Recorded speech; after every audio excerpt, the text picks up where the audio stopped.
Y chicos, buenas tardes, buenas noches, ¿cómo estamos?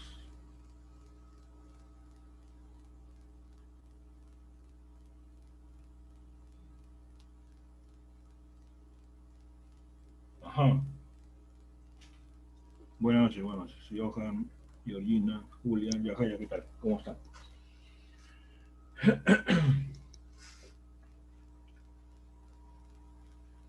Mariela, Silvia, ¿cómo están? Buenas noches. Rocío, ¿qué tal? Bueno, me gustaría escucharlas también, ¿ah? No solamente escriban, por favor, ¿ah? No se preocupen.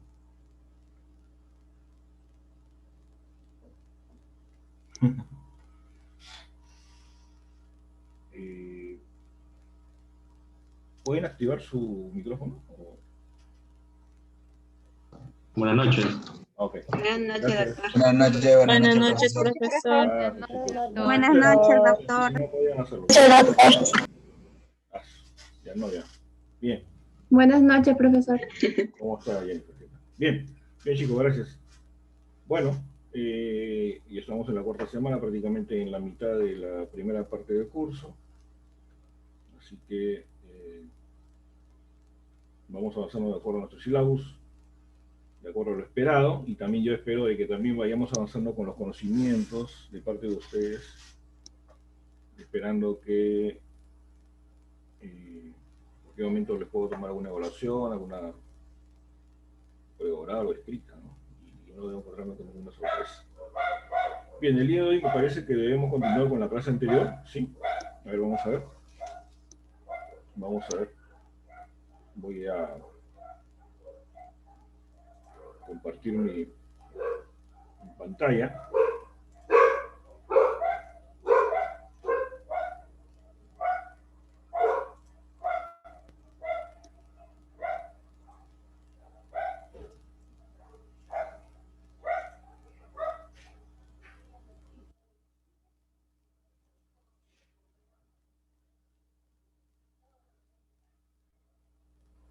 Vamos a ir a la semana 3.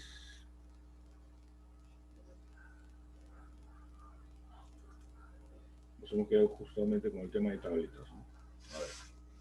Me avisan si se ve bien, si necesitan que le acerque un poco más la imagen, me avisan por favor, ¿ya?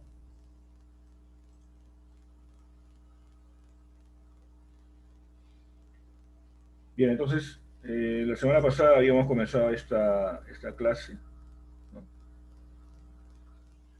Justamente para hablar sobre las tablitas, ¿no? Que es la forma farmacéutica sólida más utilizada y más empleada, ¿no?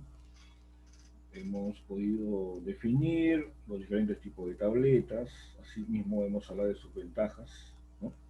Y obviamente también de las desventajas. Hemos mencionado cuáles son los componentes de toda tableta, ¿no? Puede ser un principio o varios principios activos y obviamente los excipientes, ¿no? Dentro de los excipientes vamos a encontrar una clasificación, ¿no? Los diluyentes, los aglutinantes, los desintegrantes, los lubricantes, ¿no? Deslizantes, colorantes y a veces hasta saborizantes, ¿no? En el caso que la tableta lo requiera, ¿no es cierto? Así también habíamos hablado de los métodos de elaboración, habíamos mencionado que habían 3 métodos, ¿no? El método de la compresión directa, que es el método más breve y solamente empleado para determinados productos, el método de la degradación seca o precompresión, para aquellos principios activos que no pueden ser humedecidos, ¿no? O que puedan ser alterados por la temperatura, y aquí por el método de la granulación húmeda, ¿no? Que es el método más utilizado. Obviamente, para aplicar la granulación húmeda debemos estar seguros de que el principio activo no sea afectado ni por la temperatura ni por la humedad. Hemos comenzado a hablar del método de compresión directa, ¿no es cierto? Ahí están una de las etapas, ¿no? Es bastante sencillo, ¿no? También son el principio activo de recipientes, una mezcla con el lubricante y finalmente la conversión. Luego viene el método de granulación por vía seca, ¿no? Que es un método, como ya dije, que se emplea para aquellos principios activos que no pueden humedecerse ni calentarse, ¿no? Acá no se humedece, todo es en seco, ¿no? Pero hay una doble compresión, por eso se le llama el método de doble compresión o precompresión, ¿no? Principio activo más excipiente se tamiza, hay una primera mezcla, hay una primera compresión o llamada precompresión, esas tabletas obtenidas se muelen, una vez molidas, se mezclan con un poco de lubricante y finalmente viene la compresión final. Y luego vendrá el método de granulación por vía húmeda, ¿no? Y es el método más largo, ¿no es cierto? Es el método más largo y como su mismo nombre lo indica, ¿no? Necesariamente hay que humedecer a la mezcla de polvos. Comenzamos con un tamizado de principio activo más excipientes, una primera mezcla para homogeneizar, luego viene el amasado, en el cual se adiciona la solución aglutinante, ¿no? Generalmente la solución es un líquido, puede ser agua, alcohol, algún solvente orgánico, y el aglutinante, ya hemos hablado, pueden haber diferentes sustancias, ¿no? Como el almidón de maíz, la gelatina, ¿no es cierto? La povidona, etc. Esto hace de que se forme una masa bastante húmeda y compacta, ¿no? Y que para ser secada tiene que desmenuzarse en gránulos húmedos. A ese proceso se le llama granulación húmeda. Una vez que esos gránulos húmedos son secados, se obtiene lo que se denomina gránulos secos o granulación seca. Se refina, o sea, nuevamente se tamiza, y finalmente viene la mezcla final con el lubricante para finalmente ser comprimido.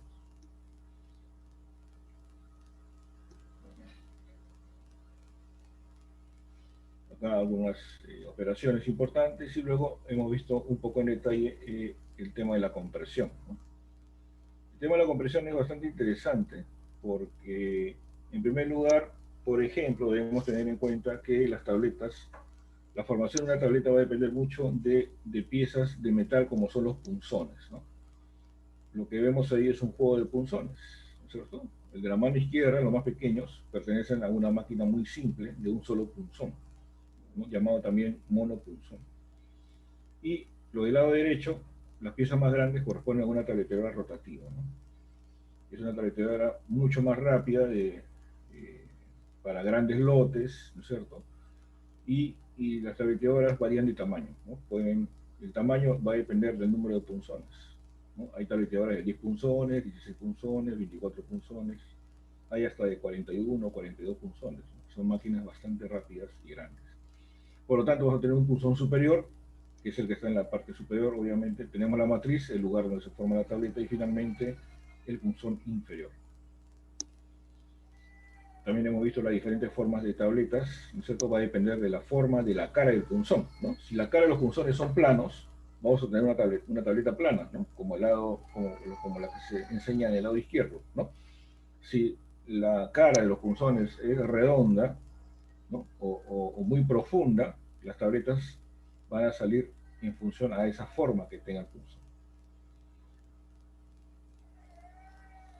Hay una variedad muy grande, hay infinidad de formas de punzón. Si nosotros queremos darle una forma específica, ¿no? Una forma de corazón, una forma de animalito, ¿no?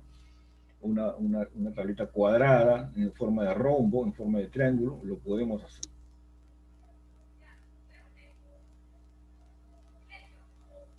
Todo eso corresponde a un diseño especial de los punzones, ¿no? Y así como jugamos con las formas, también podemos jugar con los colores, ¿no?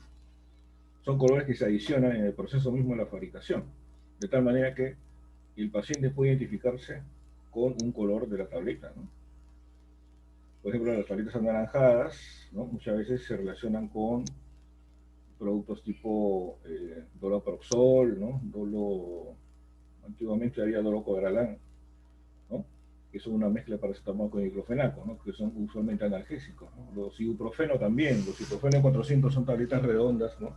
Que usualmente utilizan un color anaranjado, ¿no? El naproxeno utilizan un color azul, y así por el estilo, ¿no?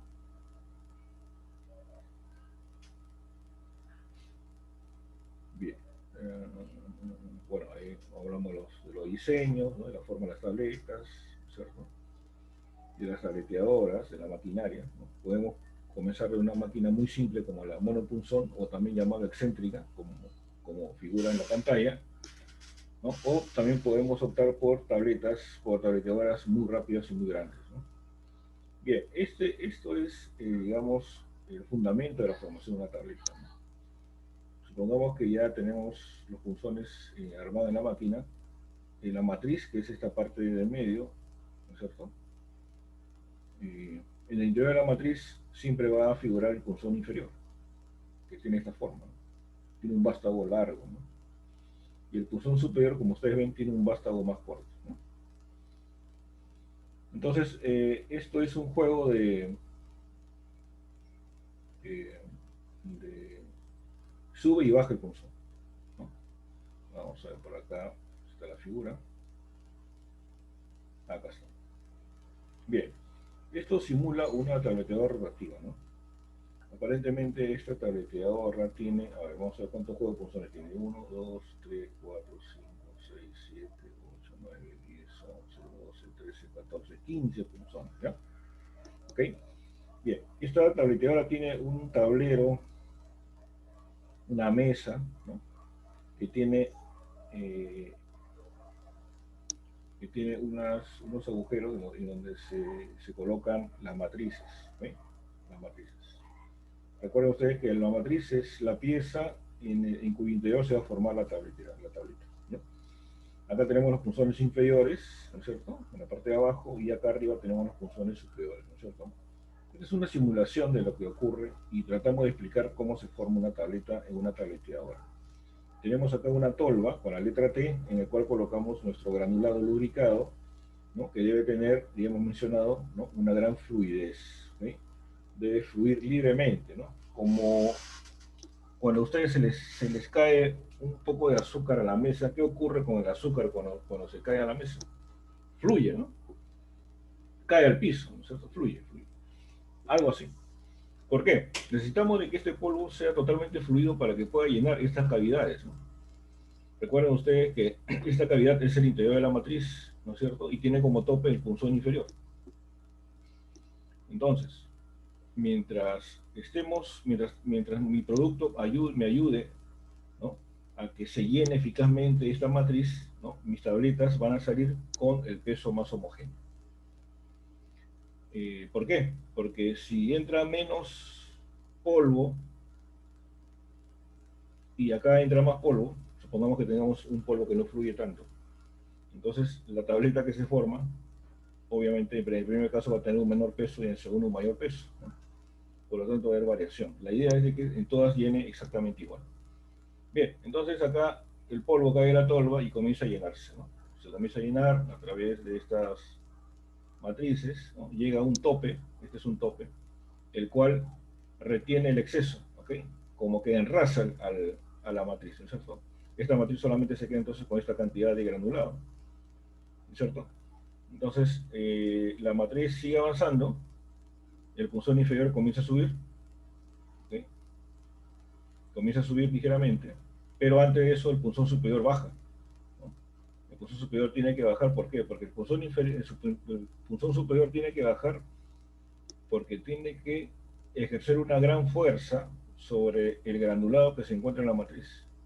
Y eso ocurre en este punto, ¿no?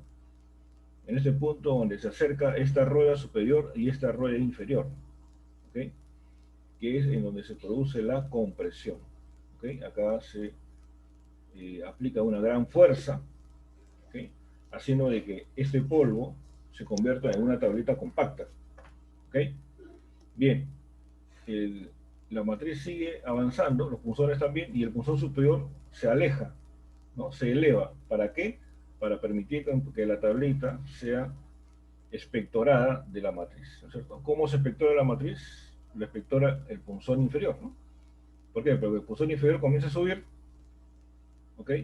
Y la tableta ya está lista para salir de la máquina, ¿ok? Este es un proceso rotativo, o sea, se termina de hacer esto y ya inmediatamente el siguiente paso es nuevamente por el lado izquierdo, ¿no? Se comienza a llenar nuevamente de granulado, ¿no? Se enrasa, baja el punzón superior, ejerce una gran presión, se comprime, se eleva el punzón superior, se eleva el punzón inferior y la tableta es eyectada, ¿no es cierto? O es rechazada, ¿no?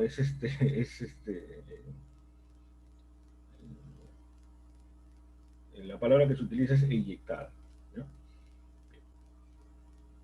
Bien, entonces, bueno, hay algunos puntos críticos del proceso de la manufactura, ¿no? Obviamente, tiempo crítico son los tiempos de mezcla, ¿no? Con qué velocidad voy a moler los componentes, ya que si comienzo a moler los componentes por un molino a una mayor velocidad, lo que voy a obtener es un polvo muy fino, ¿no? También, punto crítico es el tamaño de la malla, ¿cierto? Y la velocidad de la máquina de tableteado. Entonces acá mencionamos algunos excipientes, como los diluyentes, que ya más o menos los conocemos, ¿no? La lactosa, en este caso, como son tabletas, se pueden utilizar otros diluyentes, ¿no? Aparte de la lactosa y la celulosa, ¿no?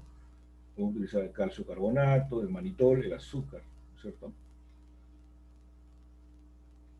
Y tenemos los aglutinantes, ¿no? Recuerden ustedes que el aglutinante da cohesividad, ¿no? Hace de que las partículas, una vez humedecidas, ¿no?, se unan unas con otras, ¿no?, y sean ya difíciles de separar, ¿no?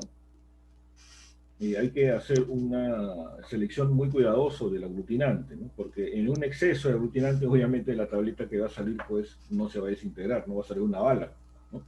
Por lo tanto, hay que tener cuidado en la cantidad de aglutinante. Recuerden ustedes que el aglutinante es como el pegamento, ¿no? Es como un pegamento que le estamos añadiendo al polvo, ¿ya? Por eso que ahí menciona que hay que tener en cuenta la solubilidad del aglutinante, si es compatible con los componentes, ¿no? Qué tanta cantidad le voy a echar, porque si no la tableta me sale muy dura, ¿no es cierto? Qué calidad de adhesividad tiene, si es caro o no es caro. Ahí tenemos algunos, ¿no? El agua, el alcohol, la pasta de almidón, la gelatina, algunas gomas, como la goma casa, la goma tragacanto de origen vegetal, ¿no? Y la povidona, o también llamada polivinilpirrolidona. También tenemos los desintegrantes, como su mismo nombre lo indica, nos ayudan a que la tableta se desintegre, ¿no? Porque lo importante es que la tableta, una vez que es ingerida por el paciente, el fenómeno que va a ocurrir es la desintegración. Si no se desintegra la tableta, no se va a absorber el principio activo. Entonces, necesitamos sustancias que nos ayuden a que la tableta se desintegre, ¿no? Se rompa al contacto con el agua, con el fluido del tracto digestivo, ¿ok? Entonces, ¿qué desintegrantes utilizamos? Ya conocemos algunos, ¿no? La crocamelosa sódica, el glicolato de almidón sódico, ¿no? También podemos utilizar el mismo almidón de maíz, ¿ok? Y finalmente tenemos los lubricantes, ¿no? De ellos conocemos mucho el esterato de magnesio, que es como un lubricante universal. Pero en el caso de las tabletas, ¿no?, se hace una clasificación, ¿no?, de los lubricantes. Hay algunos autores que mencionan que existen antiadherentes, justamente para evitar el pegado a los punzones, antifriccionantes, que evitan el pegado a la matriz y facilitan la expulsión del comprimido, ¿no?, deslizantes, que mejoran el flujo de granulado, ¿no?,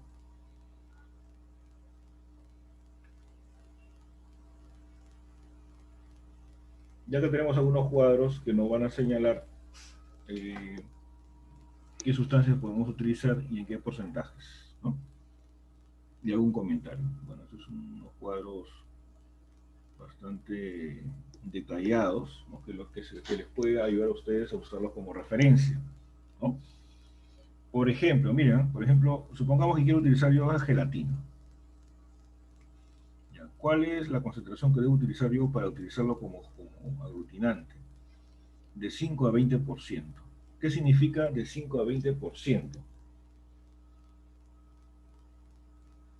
Que por cada 100 mililitros de agua, por ejemplo, puedo utilizar yo 5 gramos de gelatina, ¿no? Esa es una solución al 5%, ¿no? O me voy al otro extremo, ¿no? Por cada 100 mililitros de solución puedo utilizar 20 gramos de gelatina. Esa sería una solución al 20%, ¿ok?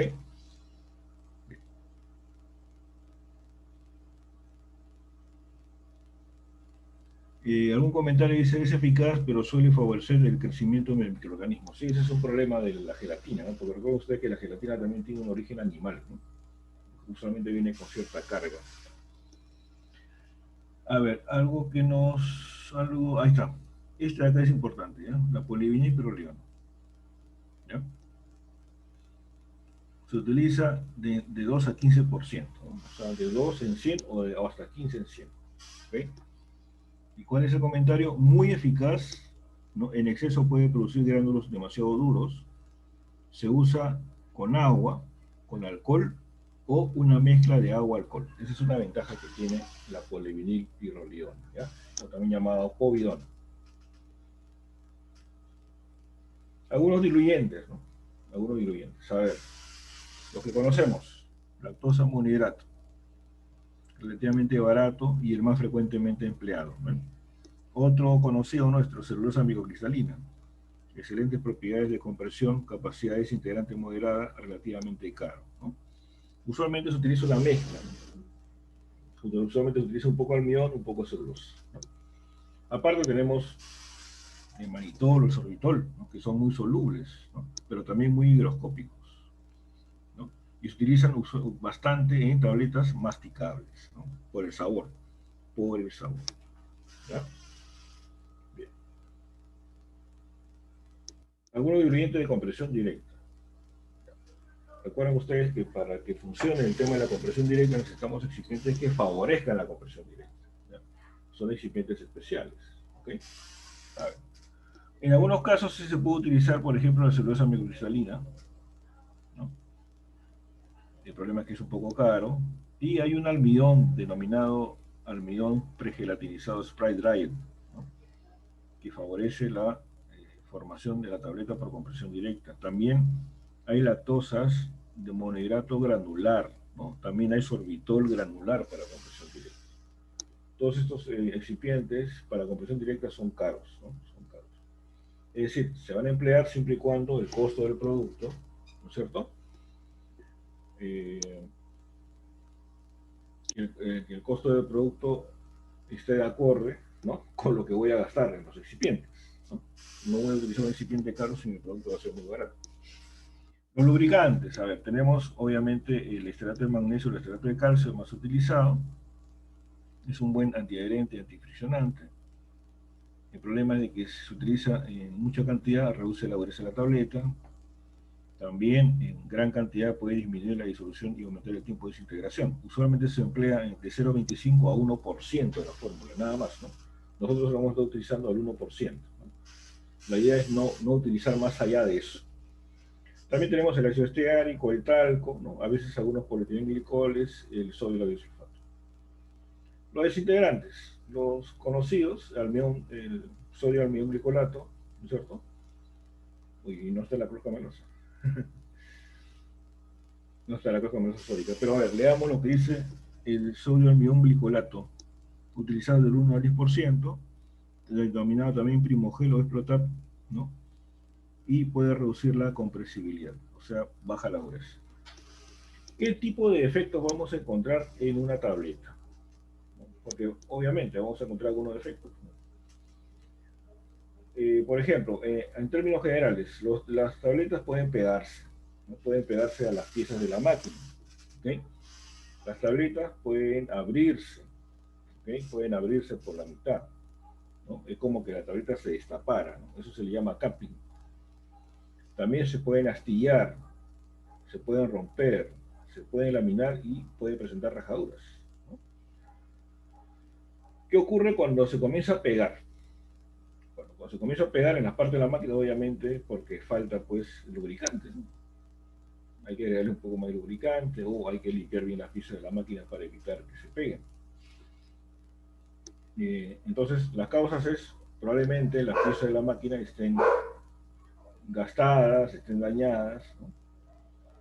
Hay una cantidad insuficiente de lubricante, ¿no? El producto todavía puede estar húmedo, ¿no es cierto? O algunos gránulos pueden ser excesivamente abrasivos, o sea, reaccionan con el metal. Cuando hablamos de picado, es cuando le falta, por ejemplo, un pedacito a los bordes, ¿no? También, cuando hay problemas de humedad, cuando hay problemas de lubricación, ¿no? También de la misma manera, que se quedan pegadas esos bordes a las piezas de la máquina. Las picaduras de la misma manera, ¿no? Más o menos todos tienen el mismo origen, ¿no? Punzones dañados, alta humedad, poca cantidad de lubricante, ¿no es cierto? De igual manera el capping, ¿no? El capping es el levantamiento de la tableta como una tapa, ¿no? Es como si la tableta tuviera una tapa y un cuerpo. Esto se debe a veces a que cuando se comprime hay aire que queda atrapado en la tableta. Es cuando se trabaja a mucha velocidad, ¿no? No le da tiempo al granulado para eliminar el polvo antes de la compresión.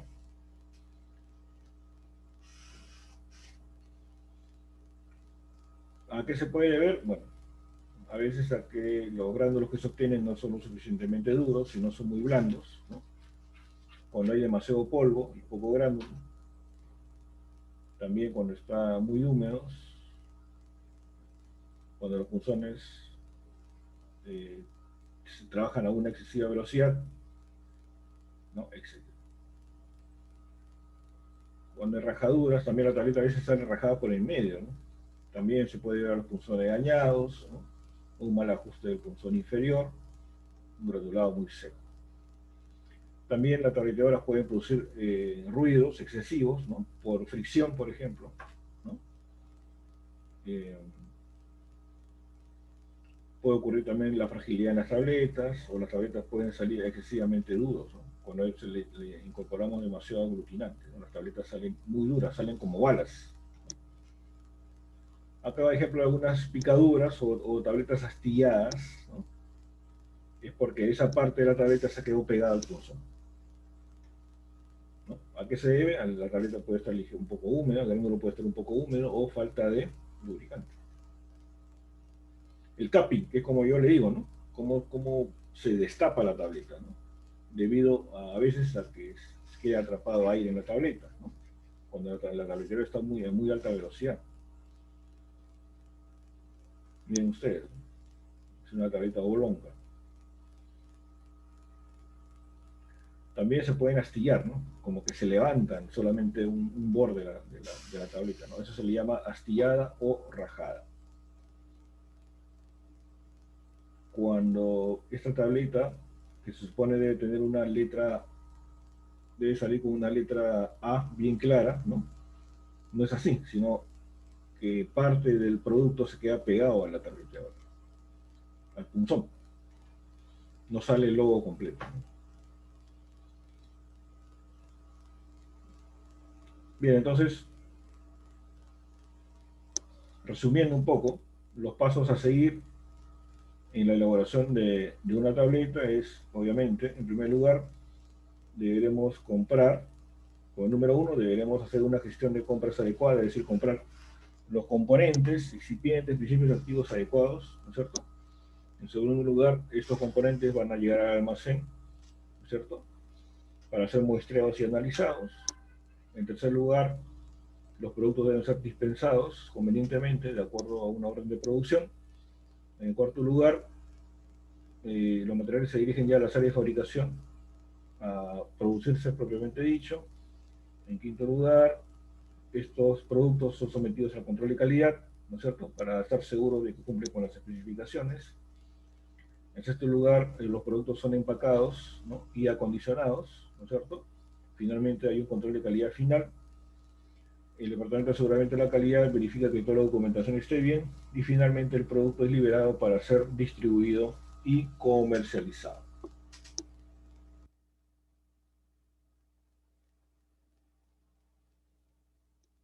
¿Hasta acá alguna pregunta?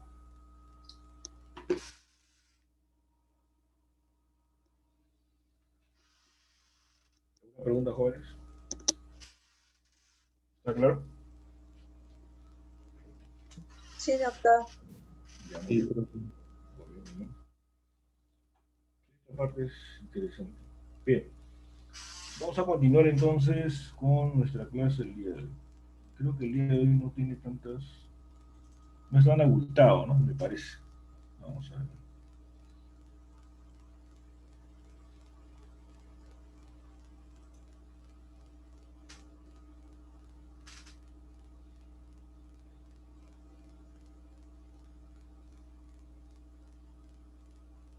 Ah, sí, 147. Bien. Pero no se asusten, ¿no? Porque la mayoría son fotos, son equipos, ¿no? No se asusten. Bien, ¿qué cosa nos sugiere formas farmacéuticas protegidas por envoltura? ¿Qué nos sugiere eso? ¿A qué nos estamos refiriendo puntualmente? ¿Recubiertas? Recubiertas, efectivamente. Recubiertas, ¿no? Obviamente, no todas las tabletas son recubiertas, ¿no? Como ustedes son testigos, ¿no? Hay tabletas que no son recubiertas, ¿no? Sin embargo, hay un buen grupo de tabletas que sí requieren ser recubiertas, ¿no? Y por diferentes razones. Bien, nuevamente nuestro amigo Edgar Palomino nos facilita este material interesante, ¿no? Ese es un bombo de recubrimiento, ¿no? Justamente para que las tabletas obtenidas sean sometidos a un proceso de recubrimiento.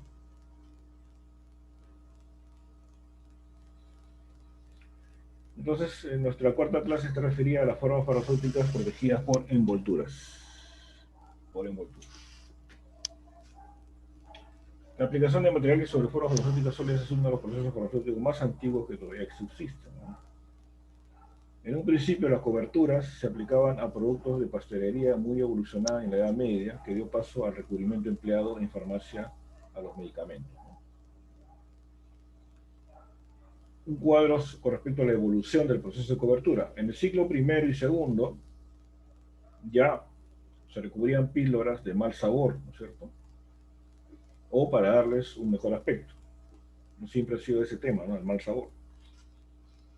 En el siglo XIV, perdón, hay el inicio de la manufactura de grajeas, ¿no? Imagínense de cuándo, ¿no? En el siglo XIX se desarrollan las coberturas o los recubrimientos con soluciones de azúcar y o gelatina. A principios del siglo XX,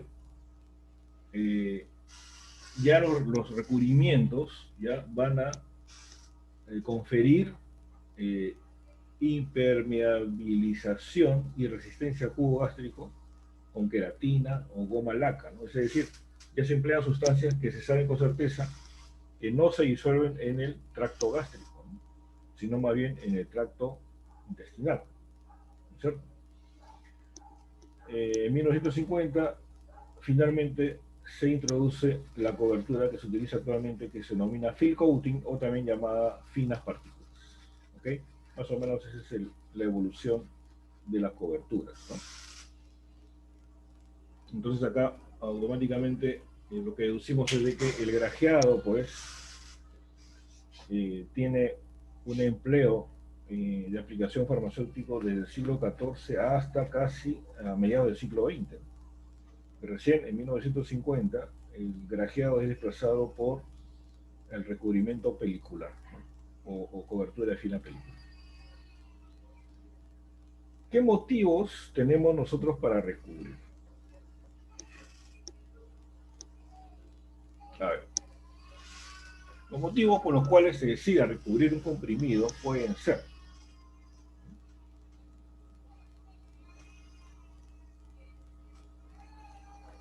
fundamentalmente las referidas a evitar las interacciones con el medio ambiente y por lo tanto mejorar su estabilidad, ¿no? Cuando hablamos de interacciones con el medio ambiente nos estamos refiriendo obviamente a la luz, al oxígeno, ¿cierto? A la humedad, ¿ok?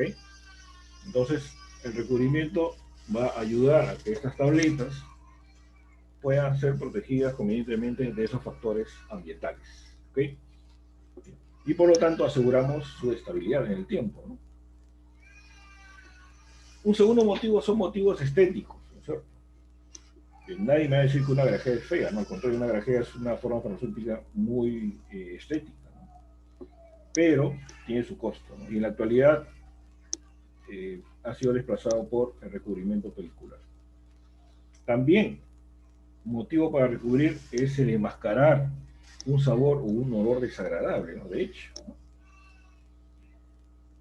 Tenemos, por ejemplo, tabletas por ejemplo, de naproxeno sódico, ¿no? El naproxeno sódico es totalmente picante, ¿no? Si no tuviera esa recubierta no se podría tragar. De igual manera el ibuprofeno, ¿no?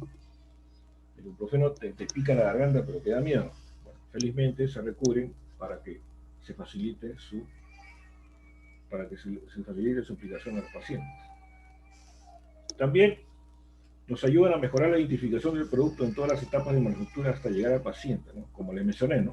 La gente ya se identifica con una tableta de color azul para el naproxeno, ¿no? Se identifica con una tableta de color una tableta redonda de color anaranjado para el ibuprofeno, ¿cierto? Bien. Obviamente, al colocarle una recubierta vamos a lograr que el producto tenga una mayor integridad mecánica, o sea, tenga más resistencia a la abrasión, más resistencia al manipuleo, ¿no? Una tableta recubierta tiene más resistencia al manipuleo que una tableta sin recubrir. También, si nosotros aplicamos un recubrimiento para obtener una forma de liberación sostenida, mejora la biodisponibilidad de fármacos, previene las incompatibilidades de principios activos, ¿no? Yo puedo utilizar una recubierta para tener un principio activo en la tableta, en el núcleo, ¿cierto? Y después podría yo aplicar un segundo principio activo en la recubierta, justamente para evitar la incompatibilidad. También recurrimos para facilitar la ingestión del producto por el paciente, ¿no? Una tableta recubierta es más fácil de ingerir que una tableta sin recubrir. Facilita la manipulación en la línea de envasado, ya que el revestimiento reduce al mínimo la contaminación cruzada también, ¿no? Definitivamente, ¿no? Tiene una serie de ventajas, definitivamente. Ahora, no se puede recubrir cualquier forma farmacéutica, por jóvenes, ¿no? Deben de tener algunas características importantes para recubrir, ¿no? Primero debemos tener los materiales, en segundo lugar debemos tener los equipos especiales, y en tercer lugar, en el caso de los comprimidos, debemos tener unos núcleos adecuados, ¿ya? Unas tablitas adecuadas. ¿A qué nos referimos con que sean núcleos adecuados? ¿No? O sea, es la tableta que yo voy a recubrir, a eso se le llama núcleo. ¿Por qué? Debe tener ciertas características, ¿no es cierto? Debe tener una forma adecuada y un tamaño adecuado, ¿ya? Debe tener ciertas características como resistencia mecánica, o sea, deben ser duras, ¿no es cierto? Deben tener una superficie lisa, ¿no? Debe tener cierta densidad, ¿cierto?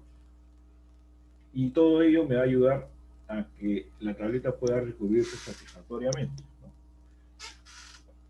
Sobre todo, mucho tiene que ver la forma y el tamaño. ¿Por qué? A ver, si nosotros podríamos recubrir tabletas planas, así como se ve en la pantalla, serían fáciles de recubrir. ¿Qué opinan ustedes?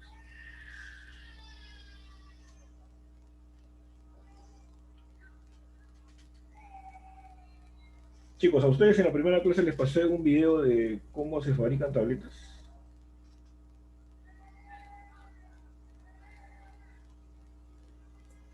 No, doctor, solo nos pasó un video del laboratorio nomás. Pero por eso, el laboratorio vagón, ¿no es cierto? Sí, doctor, acerca de cápsulas.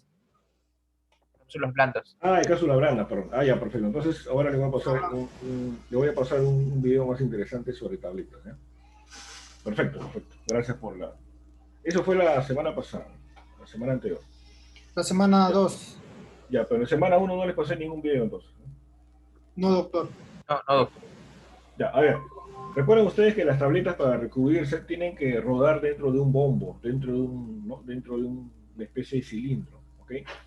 Entonces, esas tabletas planas, medias cuadradas que se ven ahí, ¿ustedes creen que puedan rodar fácilmente?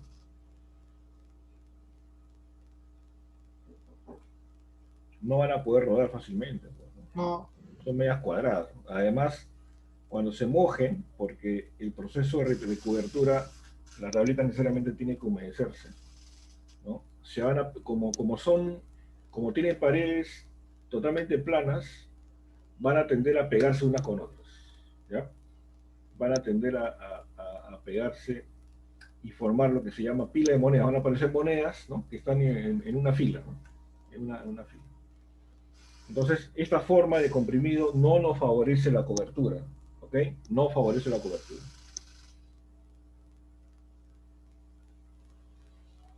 Estas son las formas que favorecen la cobertura, ¿no? Es decir, deben ser de caras convexas, ¿no? caras convexas. ¿Okay? Para obtener una tablita con cara convexa, la cara del punzón debe ser cóncava. No sé si me dejo entender. A ver, observemos esta primera, la primera forma de tablita. A ver, vamos a ver.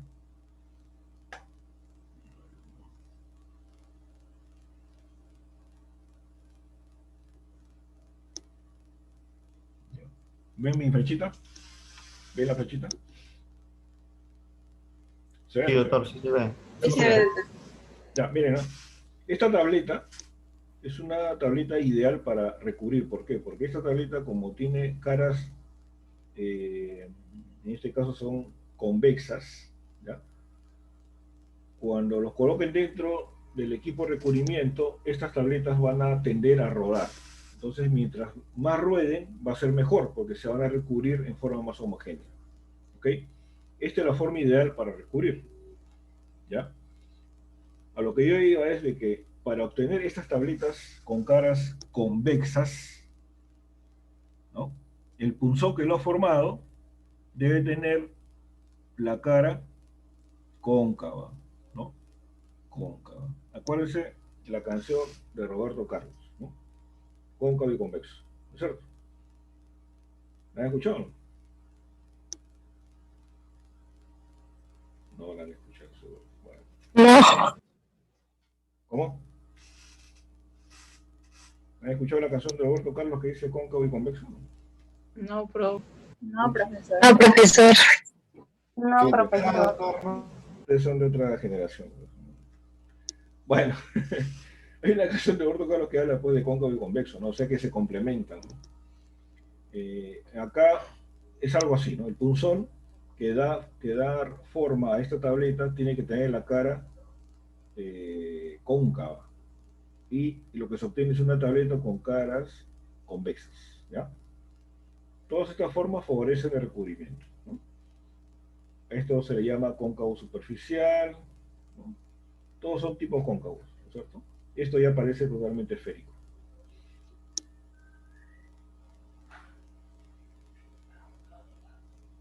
Por lo tanto, es importante tener esta forma del núcleo para que la cobertura sea favorecida.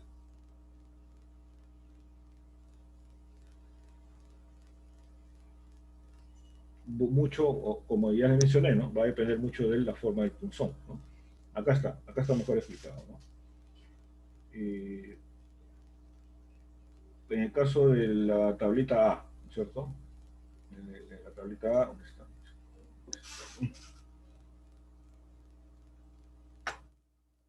Ya. Este es el punzón, ¿no es cierto? Este es el punzón superior, ¿no?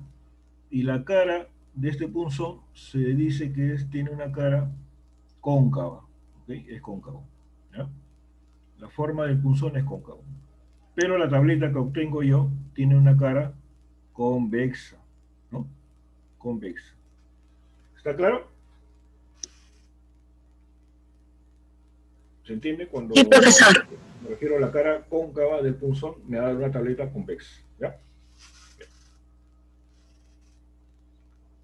¿Qué ocurre? Con el uso, estas aristas del punzón ya se van deteriorando, ¿ya? Se van redondeando, ¿ok? Se van gastando. Entonces, ¿qué ocurre? Ocurre que las tabletas que van a formar van a reproducir justamente este defecto, ¿no? Y acá va a salir como un cachito, ¿no? Como un cachito, ¿ok? Entonces, estos cachitos dificultan la cobertura homogénea, ¿no? Lo ideal es que la tableta sea totalmente lisa, así, ¿no? Sin bordes, sin estos cachitos de acá, ¿ya?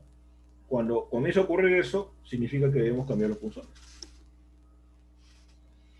Bien, entonces, acá menciono un poco el núcleo, ¿no? Al cual vamos a recubrir. El proceso ocurre dentro de un bombo recubrimiento, o también llamado paila, ¿ok? Entonces las tabletas que salen de la tableta de ahora, para la redundancia, ¿no? Siempre salen con polvo adherido a la tableta, se elimina, ¿no? Se elimina mediante equipos desempolvadores, ¿no? ¿Qué más?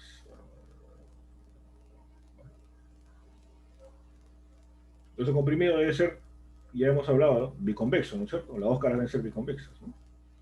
Deben tener cierta dureza, ¿no es cierto?, para resistir el proceso de recubrimiento. Recuerden ustedes que son tabletas que van a estar 1 o 2 horas rodando, ¿no? Eso quiere decir que hay una prueba que se llama friabilidad, que ya la vamos a ver la próxima semana, ¿okay? Hay una prueba que nos señala qué tan resistente es la tableta, ¿no?, a este tipo de procesos, ¿no?, al manipuleo, ¿no? Se le llama también resistencia a la abrasión, ¿ok?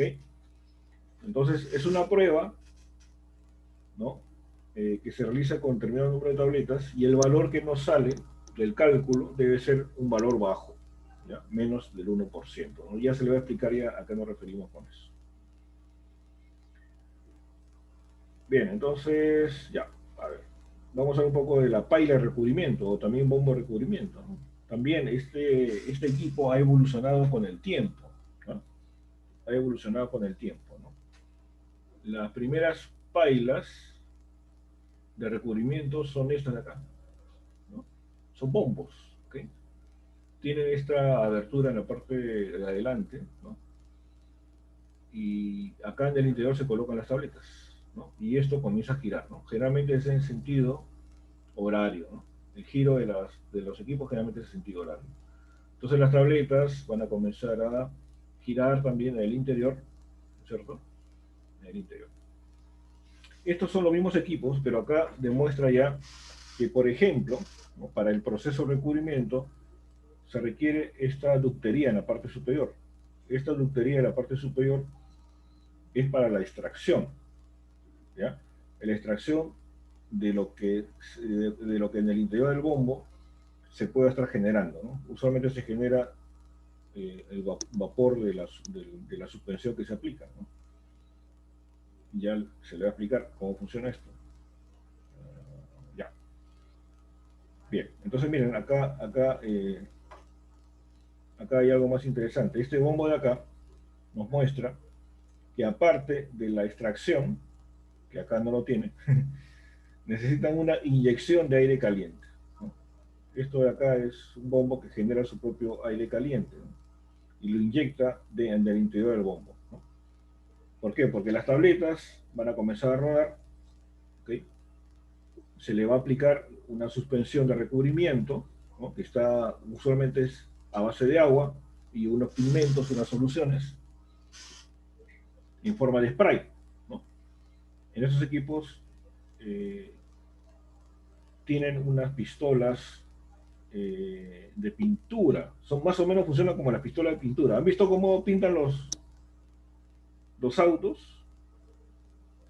¿O han visto cómo los pintores a veces traen unas pistolas de pintura y comienzan a pintar las puertas de metal, ¿no? ¿Han visto?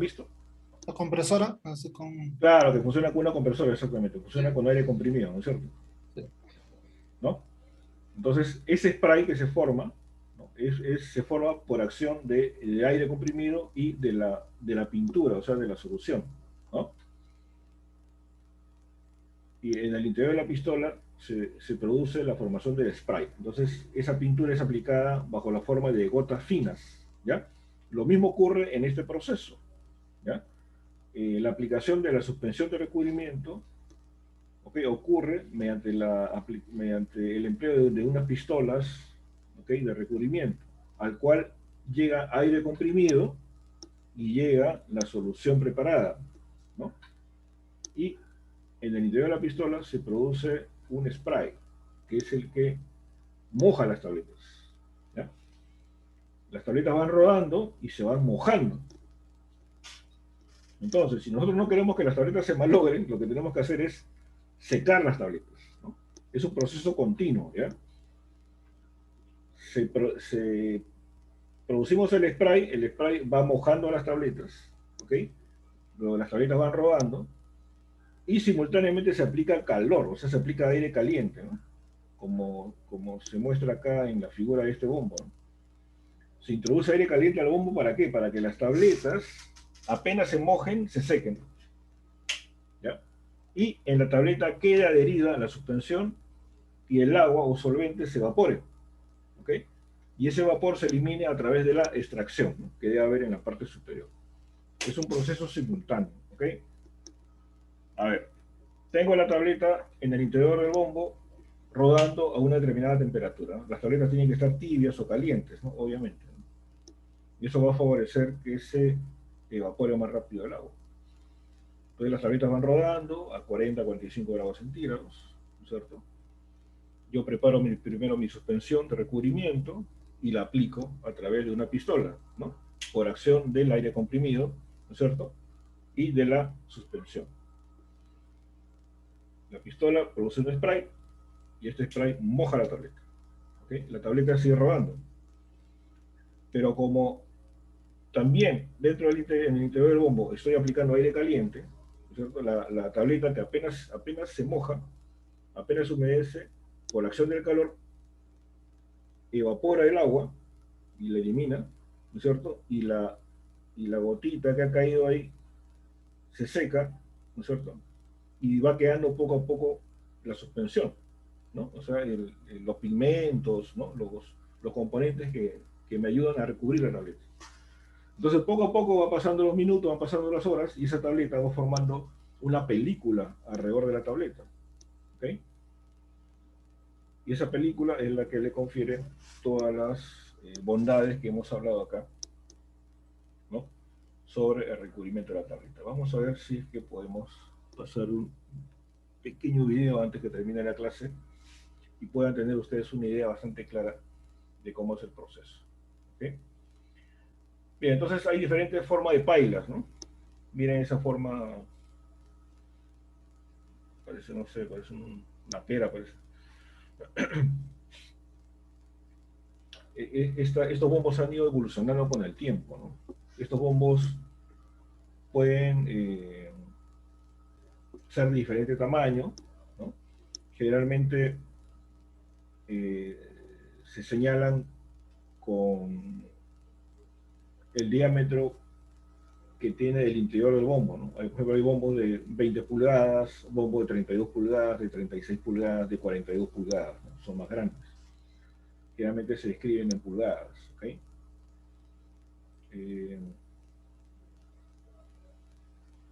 Los primeros bombos no eran de acero inoxidable, como son ahora. Los primeros bombos eran de cobre. ¿Y por qué era de cobre? Porque el cobre es el metal, ¿cierto?, que mejor transmite el calor, ¿no? Recuerden ustedes que lo primero que se desarrolló en estos bombos no era, digamos, el recubrimiento pelicular, que es el que he estado describiendo, sino más bien lo primero que se formuló en estos bombos es el grajeado, ¿no?, que es otra técnica de recubrimiento, ¿ya?, que ahora vamos a explicar seguramente.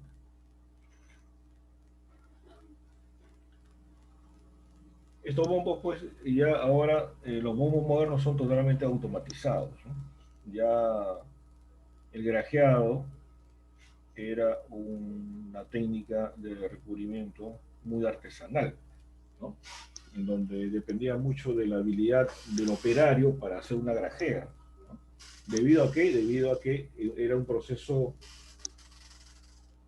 es un proceso muy largo, muy engorroso, pero también lo que sorprendía era una forma farmacéutica muy elegante, ¿no?, que era una grajea. Pero justamente por lo engorroso, por lo largo, ¿no?, por lo caro y por lo artesanal, es de que este grajeado fue desplazado por el recubrimiento pelicular.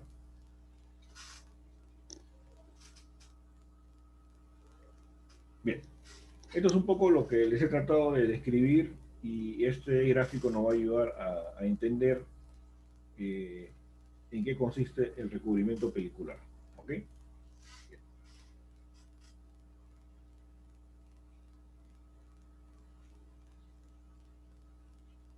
Bien, este es el bombo. Imagínense ustedes al interior del bombo y, como les dije, el giro siempre es horario, ¿no? Es horario, ¿no?, de derecha a izquierda, ¿ok? Bien, este giro horario hace de que las tabletas comiencen a rodar, ¿cierto?, y se localizan siempre hacia el lado izquierdo, ¿no? formando eh, una cama de tabletas en las cuales las tabletas van a estar rodando así, ¿no?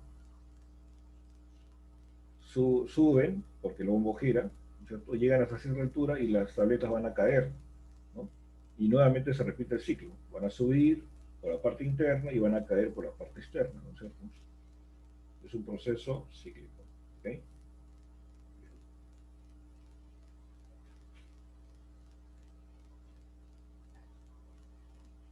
Y, como les mencioné, tanto en el grajeado como en el recubrimiento pelicular, las tabletas tienen que humedecer, ¿no? Pero también deben sufrir un proceso de secado inmediato. Entonces, ¿cómo se seca? Ya les dije que llega hasta el interior del bombo, ¿cierto? Tiene que llegar aire caliente, ¿no? Aire seco, ¿cierto?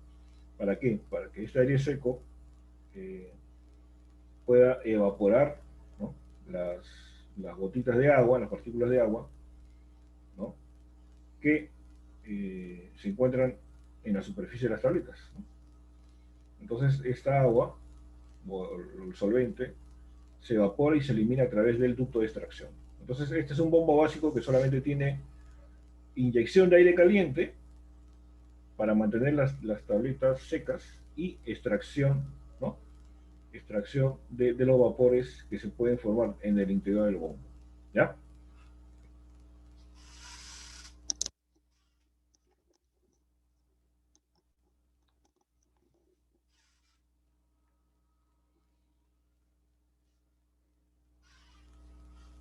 También existen unos bombos que parecen alfajores. Bien, pero este es un bombo ya no para recubrir, sino para lustrar, ¿no? Y se aplica mucho para las grajeas. Recuerden ustedes que las grajeas tienen una presentación muy elegante porque justamente una de las cosas que lo caracteriza es el brillo, ¿no? Ustedes conocen una grajea, ¿no es cierto? Me imagino alguna vez han visto una grajea en su vida, o ya no.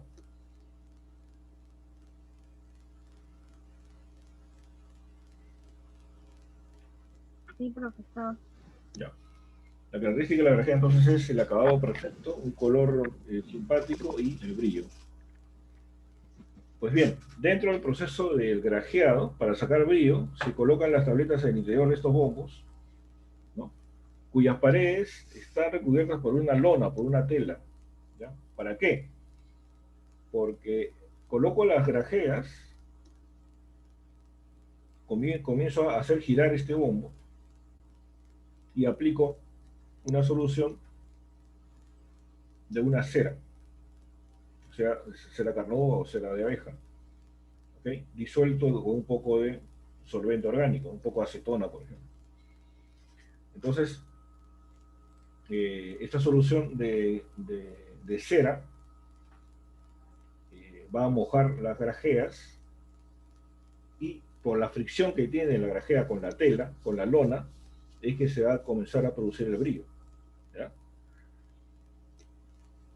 Este, como dice acá, es un bombo de pulido o lustrado, ¿no? Y se aplica ya en la etapa final del grajeado.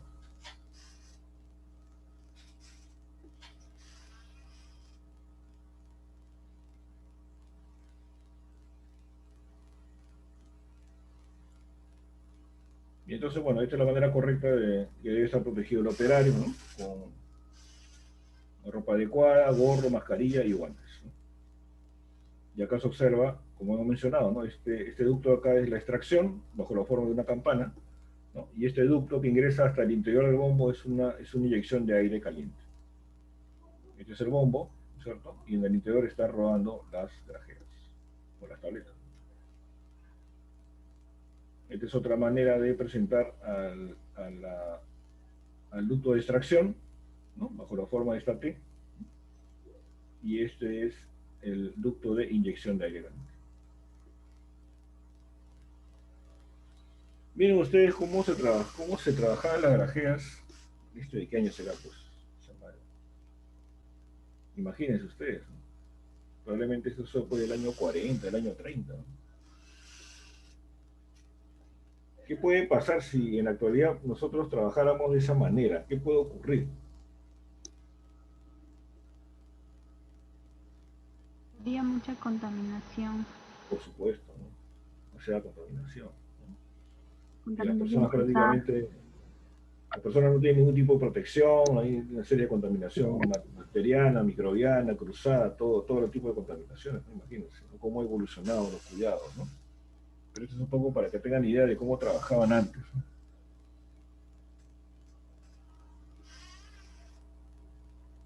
Imagínense ese cambio. ¿No? Es otra cosa, ¿no? Los bombos totalmente cubiertos, ¿no? El personal debidamente vestido con todas las protecciones del caso. Bien, bueno, este es un sistema que más o menos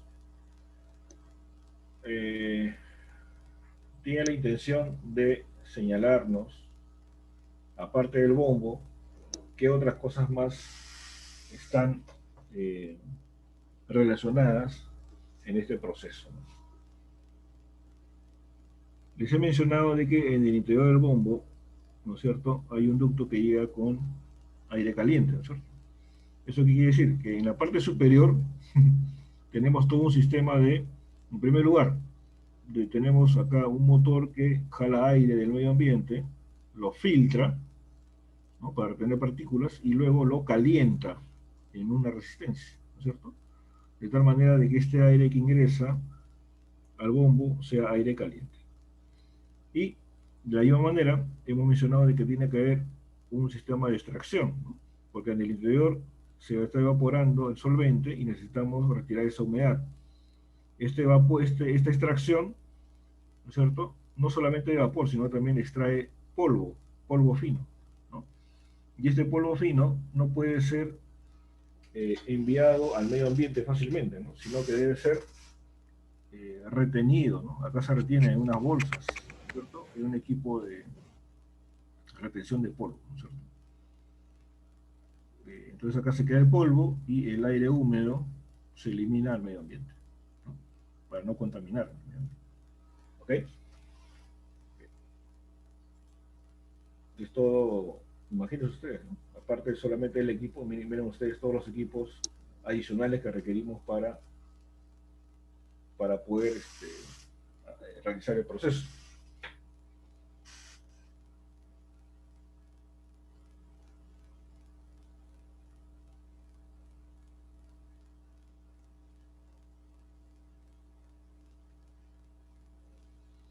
Esta es una clasificación un poco extensa, ¿no?, de todas las maneras que podemos recubrir una tableta, ¿ya?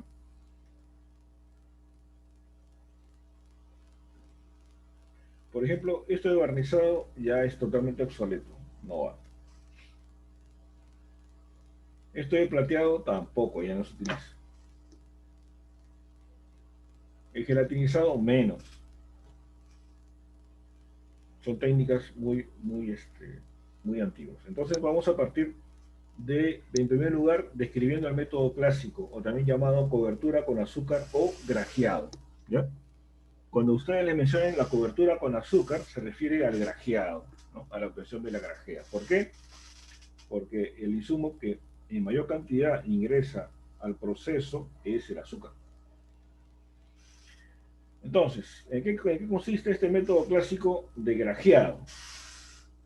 En recubrir al núcleo, puede ser un comprimido, puede ser una píldora, puede ser un granulado, de una capa compacta de azúcar, ¿no? Y se realiza en los bombos de grajeado, ¿no es cierto?, o pailas, que generalmente son de acero inoxidable. Tiene varias etapas, ¿no? Usualmente este proceso demora una semana, ¿ya? Una semana. ¿Por qué? Porque conforme voy avanzando cada etapa, el producto tiene que secarse bien antes de proseguir con el siguiente paso.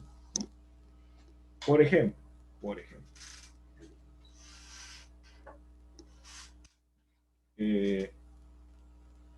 recuerden ustedes que lo que se va a utilizar mucho es el jarabe de azúcar, entonces, en este proceso. El jarabe de azúcar está formado por agua y por azúcar, ¿no? Entonces, lo que tenemos que hacer es, al núcleo, primero tenemos que hacerle un aislamiento o un sellado, ¿no? ¿Para qué? Para que el agua que va a estar contenido en estos jarabes de azúcar no puedan degradar el principio activo de la tableta. Entonces, tengo que sellar. A eso se le llama aislar o sellar, ¿ya? Luego, necesitamos que la tablita crezca rápidamente, ¿ya? Se redondee y vaya creciendo rápidamente. A eso se le llama fase de engrosamiento, ¿ya? Hay un engrosamiento. Pero como este engrosamiento a veces es muy grosero, es decir, la grajea está un poco deforme, tiene algunos huecos, entonces la siguiente etapa se llamará la fase de afinado o alisado. ¿Qué quiere decir? Quiere decir que esta etapa consiste en tapar esos huecos y volverla totalmente redonda a la tableta, ¿ya? Por eso se le llama afinado o alisado. Luego viene la etapa del color, ¿no? Si es que le queremos poner color o si queremos que se quede de color blanco, ¿no? Luego vendrá la fase del brillo, ¿no? O también llamado del pulido, ¿no? Que se realiza en estos bombos que parecen alfajores, que ya los mencioné, ¿no? Entonces miren ahí, ¿eh? Son 5 días. Primer día, sellado. Segundo, engrosamiento. Tercero, alisado. Cuarto, coloración. Quinto, brillo, ¿no? 5 días. Bueno, acá en el Perú no se hace, pero en muchos lugares hay equipos especiales que le colocan el logo mediante la impresión, ¿no? O sea, imprimen grajea por grajea un número o un logo, ¿no? Que es para identificar a la grajea, ¿no? Pero usualmente el proceso demora 5 días, jóvenes. 5 días. Ese es en cuanto al grajeado.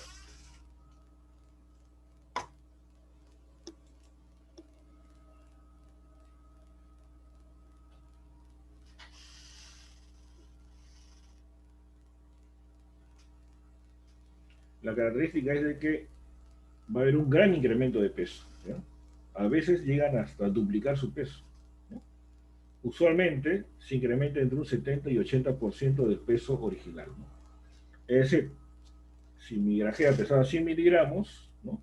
Mínimamente va a llegar a 170 o 180 miligramos de peso, ¿no? A veces llega hasta 200, o sea, duplica el peso de la tableta. No, miren ustedes, ¿no? Qué belleza, ¿no? Una tableta, una grajea totalmente redonda, ¿no? Con un nombre y con un brillo espectacular. Bien, entonces nos vamos a detener acá. No sé si va a haber tiempo para ver brevemente un video. Un ratito voy a buscar el video, ojalá lo encuentren, ¿ya? Que me interesa mucho que lo vean. O si gusta lo vemos mejor en la práctica, ¿no? Puede ser, ¿no?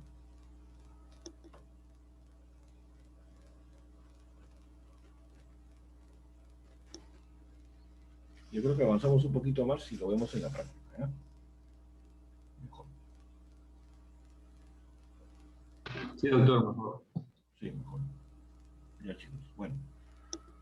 A ver. 5 y 38, 5:40. Estoy sintiendo la pegada. Bien. Hay otro método de cobertura, ¿ya? Que es un poco raro verla ya, ¿ya? Se llama cobertura por compresión, es decir, una tableta dentro de otra tableta, ¿ya? Hace algún tiempo acá en Farmacia tenían una tableta de fenazoperidina que estaba en el interior de una tableta de ciprofloxacino. No recuerdo bien el nombre del producto, pero era una cobertura por compresión, ¿no? Y obviamente para obtener esta tableta por compresión se requiere de una maquinaria especial, ¿no? Una maquinaria que primero haga las tabletas pequeñas y luego introduzca esta tableta pequeña, ¿no? En la matriz donde se va a llenar el otro granulado para finalmente comprimir esta tableta más grande conteniendo la tableta más pequeña, ¿no? Ese es un poco el tema. ¿Por qué se hace esto? Muchas veces porque los dos principios activos son incompatibles, o sea, no pueden mezclarse, ¿no? Una forma de aislarlos es eso, ¿no? Bien, entonces, a ver, la cobertura por compresión es un procedimiento que ofrece un comprimido dentro de otro, ¿no? Y se utiliza la misma máquina. No se emplean soluciones, es decir, es un recubrimiento en seco, ¿no? son varios los fármacos que no solo no toleran ni trazas de agua, sino que tampoco de solventes ni de calor discreto. Bueno, esto también se aplica para productos que son sensibles, ¿no? Ahí se nota claramente, ¿no?, el núcleo de una tableta pequeña y dentro de una tableta más grande.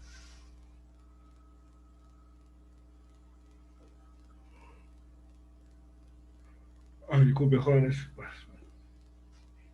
estoy sintiéndolo pegado. Ya.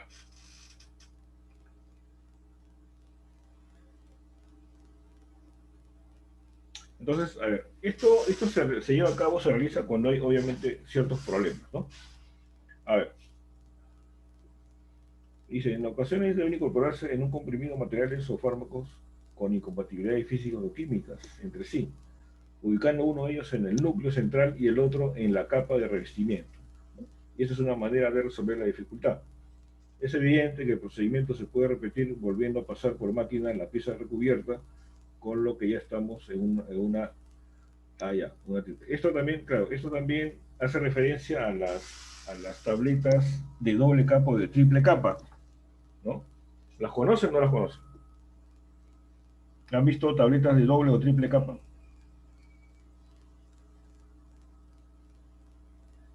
No, doctor. ¿Han visto las tabletas de Isalerde? Ah, sí, sí.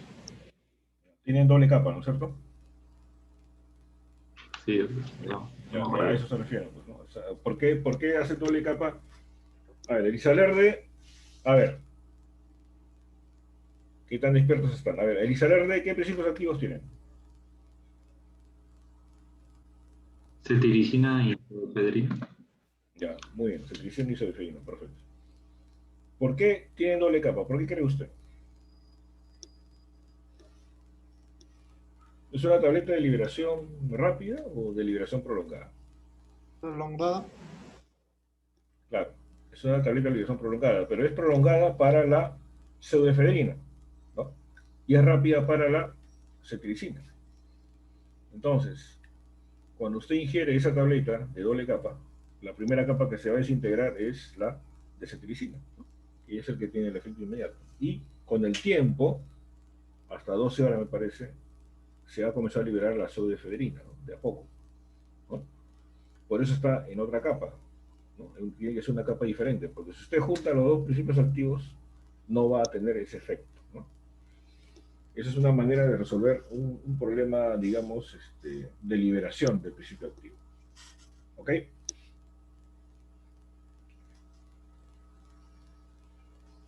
Y acá está, ¿no?, justamente lo que estamos hablando. Ahora dice, puede ocurrir que se requiera una biodisponibilidad diferencial. Tal es el caso de un fármaco que debe actuar en el estómago, como la pepsina, incompatible con otro que debe hacerlo en el intestino, ¿no?, que, por ejemplo, la trixina o la pantilatina. De tal manera que se hace el núcleo gastroresistente y ubicando la pepsina en la capa externa y la pantilatina en el núcleo, ¿no? Se logra una solución farmacéutica elegante y correcta al problema sin que intervenga el agua o soluciones diversas para nada. ¿Cómo se puede hacer esta cobertura por compresión? A ver, dice, hay dos clases fundamentales de máquinas para realizar este tipo de tabletas. Una consiste en dos rotativas acopladas, en donde la primera prensa el núcleo y lo transfiere a la segunda, que lo cubre de inmediato.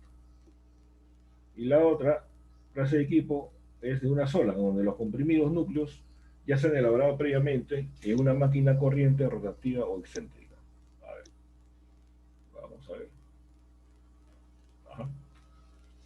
Esa es una típica máquina rotativa de dos tolvas, ¿no? ¿Esto qué quiere decir? Por ejemplo, que en esta tolva del lado izquierdo, supongamos que vamos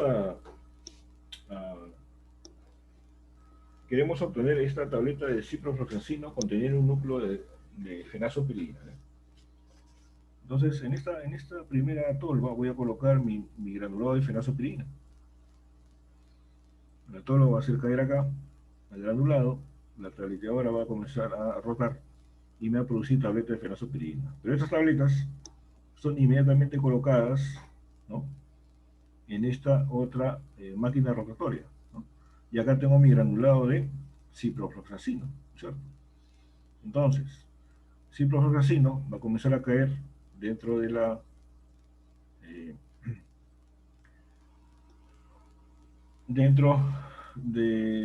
matriz en donde se forma la tableta, ¿no? Antes de comprimir, la misma máquina coloca una tabletita pequeña de fenoxaspirina, ¿no es cierto?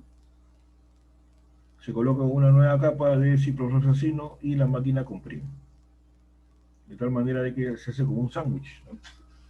Primero se coloca una capa, un poco de granulado de ciprofloxacino, luego se coloca la tableta y luego se coloca más ciprofloxacino encima, ¿no? Y luego se comprime.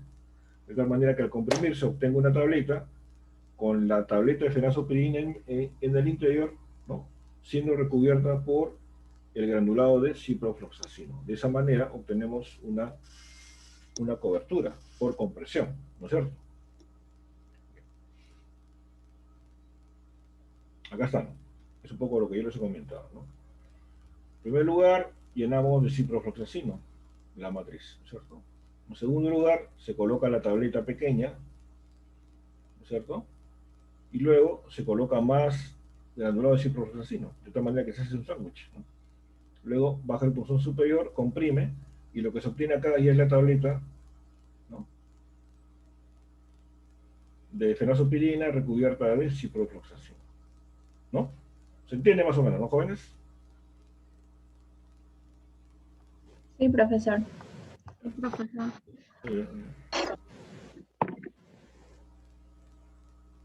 Miren, miren esa tablita, ¿no? Se pasaron, de doble capa y encima tienen una tableta pequeña del interior, ¿no? O sea, es una variedad de cosas que se pueden hacer, increíble, ¿no? Increíble.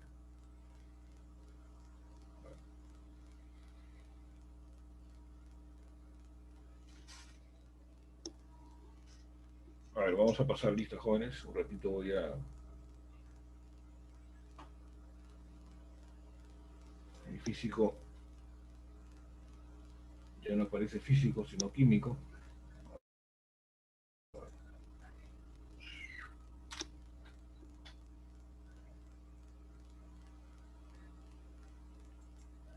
Así todo aprovecho para descansar la garganta. Porque...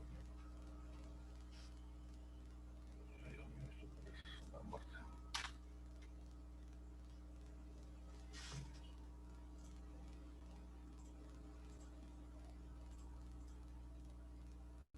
A ver si...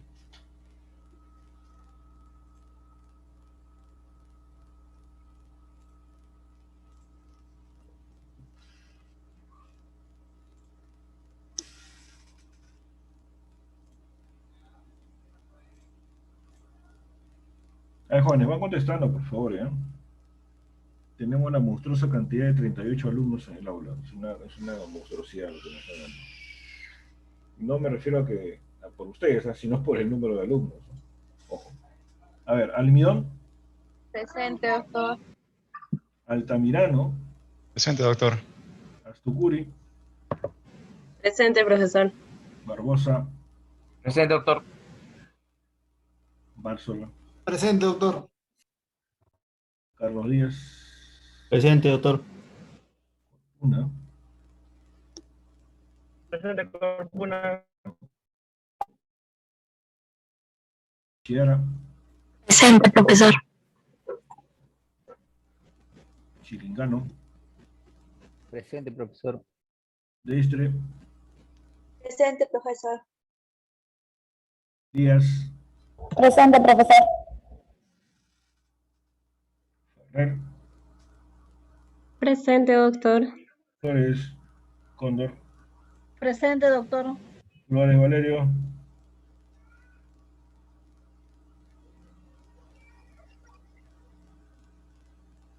García, Presente, profesor. Gil, Presente, profesor. Huanca, Presente, profesor. Jarampa, Presente, doctor. Leiva, Presente, profesor. Mamani.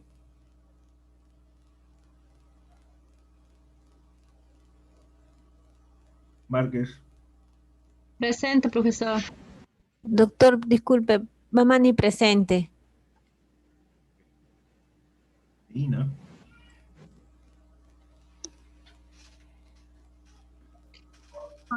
Presente, profesor Montalbán.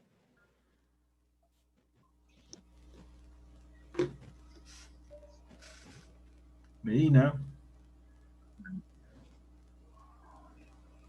Mesa. Presente, profesor. Montalbán. Presente, profesor. Ñáñez. Presente, profesor. Cortés.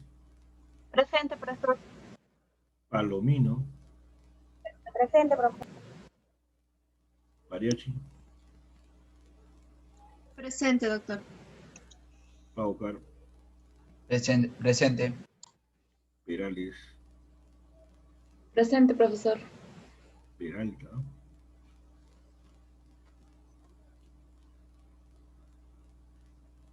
Pinazo. Presente, profesor. Quispe. Presente, profesor. Ticona.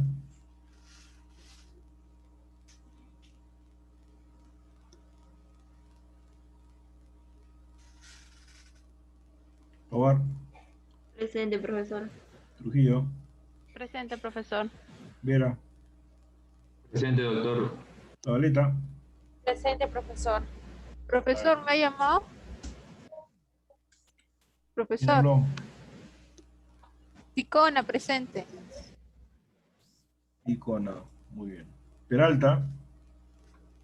Doctor, la alumna Peralta tiene problemas de conexión de internet.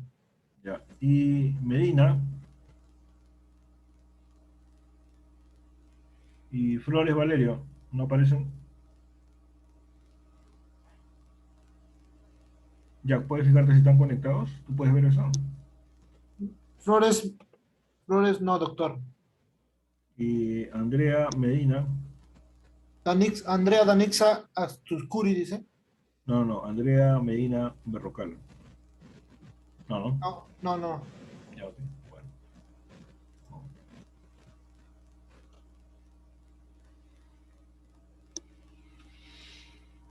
Bien, bueno, me parece que la mayoría de nosotros estamos también en el aula de práctica, ¿no?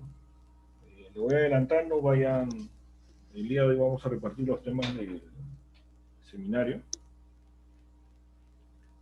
Bueno, todos los años se reparten 5 temas, ¿no? Pero en esta oportunidad me da con la sorpresa de que somos 38 alumnos, ¿no? Entonces, hemos tenido que crear más temas, me parece que son 7 temas ahora.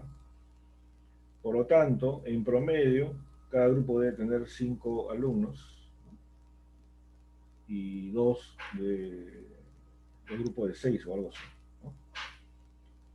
La idea es que trabajen por afinidad, ¿no? De todas maneras, si hay grupo de 3 o de 4 o hay grupo de 5, perfecto. Ya en la hora de práctica yo lo voy a tratar de completar, ¿ya? Por favor. Vamos a hacer el sorteo, porque va a ser por sorteo, ¿ya? Y vamos a explicar brevemente de qué se trata cada uno de los temas, ¿ok? Antes de entrar de lleno a nuestra práctica, ¿ya?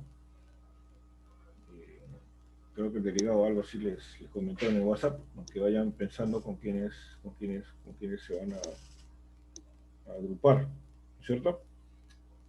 Sí, doctor. Sí, profesor.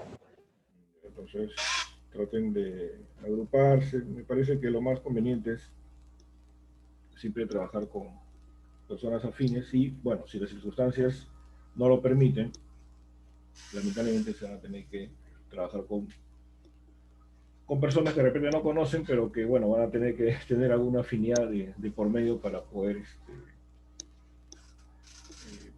desarrollar el tema del seminario, ¿ya? En cuanto al seminario, bueno, no sé si debo hablarles esto a esta hora. Yo creo que mejor nos guardamos los comentarios para la hora de práctica. ¿Ya, chicos? Si hubiera alguna pregunta hasta este momento.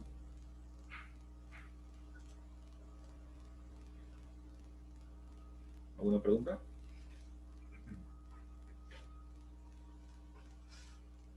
No, doctor. Ya, ¿por qué no me preguntan, profesor, usted por qué faltan 5 minutos todavía? A ver. Sí, faltan 5 minutos. A ver, jóvenes, si quiero descansar un poco la garganta. Como Un break. Sí, como en las anteriores clases, vamos a hacer un break, ¿ya? Un pequeño break antes de... O sea, salimos de acá, nos conectamos a la clase de práctica, ¿no? Y hacemos un break, ¿no? Probablemente hasta las 8:15 más o menos, ¿ya? Para que puedan ustedes también, de repente, tomar un café, tomar algún alimento, ¿no? O hacer lo que tengan que hacer, ¿no? Y ya agarrar viada para poder desarrollar sin mayor problema nuestra clase de práctica hasta las 11:05 de la noche. ¿Correcto? Está bien, profesor. No, doctor. Sí, profesor. Sí, profesor. De acuerdo. Entonces, de un ratito nos vemos ya en la sala de práctica. Si gustan, ustedes ya pueden ir saliendo y pueden seguirse conectando. 8:15, doctor, ¿sí?